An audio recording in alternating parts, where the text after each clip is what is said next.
空の色の声とか裏切られたほどのやがては消えてゆく。でも声は変わることはなくて、生きてる花びらを鈴木ですぐに風に流す。吐息を止め安らぎを求め、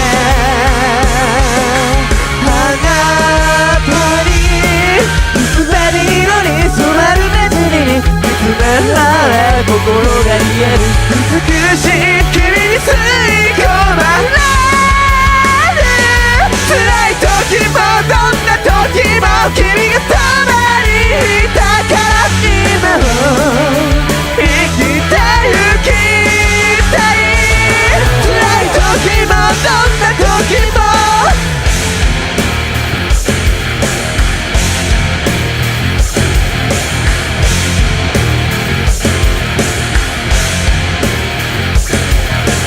茜色の空届くはずもないのに手を伸ばし、幻は君を映す。愛しい君が欲しいとひらひら揺れ動く募る想い止められず、ただ悲し楽になれるなら夢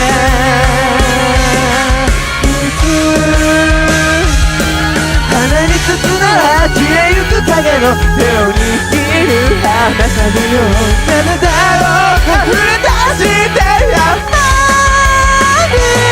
君の声も笑顔や仕草何度でも思い出す。たとえ僕が嫌ってもいつまでも君と共に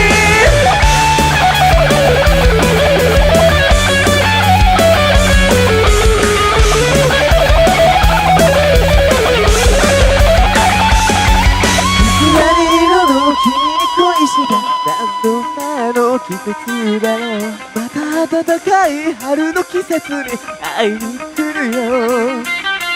薄紅色の君に恋した口づけが花の元だ。たとえそれが消える傷はどんな